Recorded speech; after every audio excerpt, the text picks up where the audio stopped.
Ladies and gentlemen, thank you very much for checking out Records in My Life. We have a very special episode today. We have Nardwuar from the Evaporators. Nardwuar, tell us what's going on. We just played Record Store Day here at Neptune Records. As you can see, I'm in a full Evaporator mode for our new release, Ogopogo Punk, with special limited edition Record Store Day vinyl. Was it only vinyl that was released? I thought it was also cassette, or 8-track, I'm sorry. It is on 8-track, and through the magic of editing, we will see the 8-track right now. Why 8-track, Nardwuar? I love this medium. Every 8-track comes with a download code as well. It takes about probably a couple of hours to make each one, but it's kind of like a pet rock, super sealed up. Hopefully nobody will listen to the music, but they will love the 8-track. As well, Ogopogo is available on vinyl? Colored vinyl. Special beautiful. Colored vinyl for today, Record Store Day 2017. Nardwuar, tell us about the artwork. It is done by Peter Bagg, the legend Peter Bagg, Hate from Seattle. I asked him, and he did it. Shout out to Peter Bagg and the Action Suits, his band. And let me ask you, it's been a while since you performed. How was your show today? How are you feeling? It was amazing. I can't believe that all these people came out to see, well, they came out for Record Store Day, but still, they came out to see the Evaporators, yes. And we sold all the 8-tracks. So it was a success. Like, we sold out the 8-tracks. That is a success, isn't it? Yes, it is. Last question about the 8-tracks. Where do I buy an 8-track player is the big question. Well, hopefully you don't ever have to play it because, again, it comes with a download code. So it just sits on your shelf. But you can buy an 8-track player pretty easy to get at any sort of Value Village in Vancouver or around the world.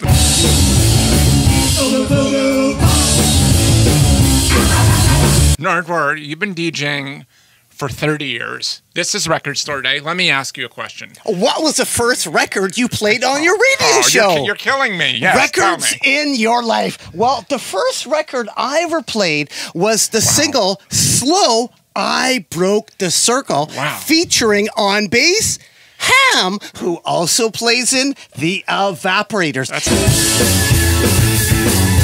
Incredible. This is an amazing relic from Vancouver 1986 style that has never been reissued. Great punk rock. And it was the first song that I played, and actually the first song that CITR played when it went high power in, I think, 1987. And I copied what CITR did, so I played Slow, I Broke the Circle again. Also available on the Last Call compilation.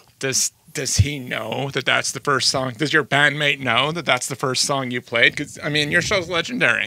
Ham has been inundated with questions over the years regarding Slow. I have asked him every Slow question there is. In actual fact, for me personally, the ultimate moment of Slow was when they were on the David Letterman show. You're like, what? They were on the David Letterman show? Incredible. No, they weren't.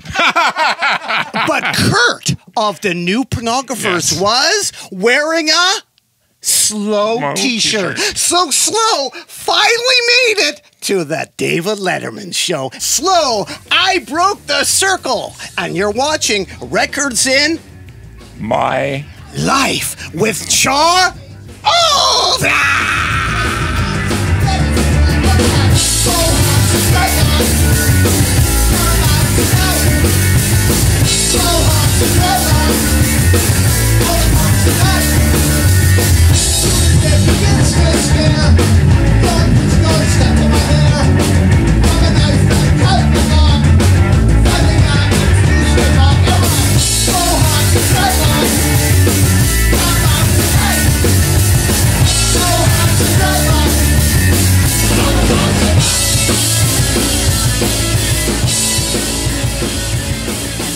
The thing we like to ask a lot of people too is, and I'm hoping you can remember this, I'm sure you will, but what's the first cassette 8-track piece of vinyl you bought? Well, I had headed down to Zulu Records in Vancouver looking for Louie Louie, a version of Louie Louie, because I read about Louie Louie in the Globe and Mail newspaper. And I said to the clerk, "Do you have Louie Louie? Do you have Louie Louie?" And the clerk said, "Yes, we do." "No, we don't. But we do have this band right here, the Sonics, doing Louie Louie." So I bought the Sonics and my life was changed forever. Thank you, Zulu Records clerk in Vancouver. The Sonics. And if you'll notice, this is Etiquette Records. This is the Canadian issue of the Sonics. And they actually spelled Jerry Rosalie, the lead screamer's name, wrong. That's incredible. Jay Rosalie. Etiquette Records. So it was a mistake. I was looking for Louie Louie, and I came home with the Sonics. And of course, the Sonics do the best version of Louie Louie. So what was it about the record that you gravitate to so much? Because you're talking about it like, I mean, we know you're an emotional person and you have energy. I love the Sonics, but that version. Why that version of Louie Louie? Because it sounds like the Kinks. Yes. It's so raw. It's like, I love it. It's amazing. It doesn't sound like Louie Louie. That's why I think I love it. No, I love the song, but it's just amazing. Heavily influenced, kind of, some might say, by the Kinks. But Louie Louie, I love it. The Sonics. Nardwuar, what album should everybody have in their collection? Well, an album that I actually don't have in my collection. Right here, the incredible bongo band, Oh, yes. Yeah. Michael Viners. Now, this record, look closely, where was it recorded? Vancouver, BC. Vancouver, BC. You're saying, okay, the incredible bongo band. This was the blueprint of hip-hop. The blueprint, the foundation of hip-hop was recorded in Vancouver, BC. Vancouver, BC. Kool Herc sampled this record, and the rest is history. And it was recorded in Vancouver, so hip-hop started in Vancouver. Well, kind of, sort of. Sampled. This was sampled heavily for the drum breaks in Apache, as well as Wow. also is a movie all about this actual record called Sample This that you can check out. Now, when I talk to African Bambaataa, he knows hip-hop. He knows Yeah, hip-hop. right. I showed him, look, the ground zero, the foundation of hip-hop was recorded in Vancouver. Vancouver, BC. He didn't believe me. He thought I wrote this on the record. No, it actually was recorded in Vancouver. Incredible bongo band.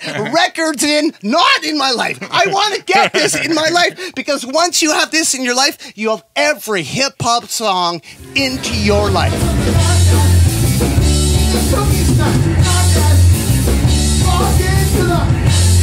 So, can you give us on one final recommendation?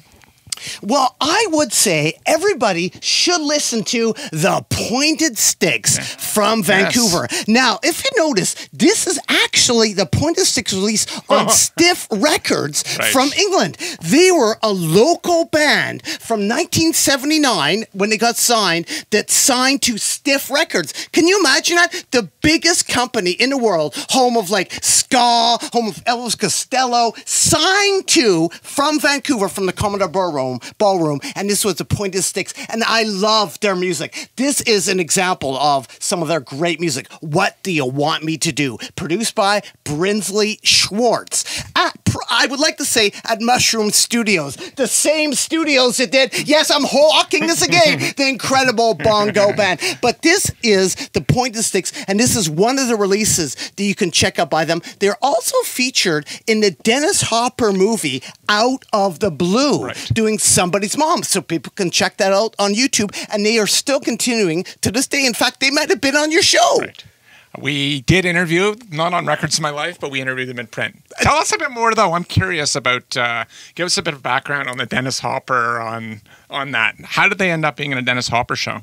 Well, they had a good manager, Steve Macklin, who later went on to manage Elvis Costello. So they got on that shoot for Out of the Blue, but they put out a whole bunch of albums produced by Bob Rock. Some of the people don't like the Bob Rock production of the record Perfect Youth. I love it. Some people only love the singles. I love the singles. I love everything they did. The Pointed Sticks. But that is this. Can you imagine that being a local band signed to Stiff Records from Vancouver and flying over to England? And they love Dimwit, the drummer.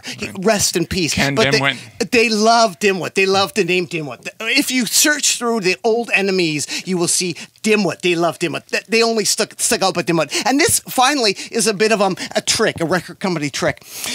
When Pointed Sticks were picked up at the airport, they drove from the British airport, to the hotel in Britain, and they saw their picture everywhere in giant size in posters. But it was a record company playing a bit of a trick on them. They thought, oh, we'll be huge in England, but it was only the trip from the airport to the hotel that they were huge. But that is a Pointed Sticks, and that is the story of the Pointed Sticks, the story of Vancouver bands. I love Vancouver. I love the Pointed Sticks. So yes, I am listening to this over and over and over again, and it is still good. Stiff Records, the Pointed Sticks. Records in my life.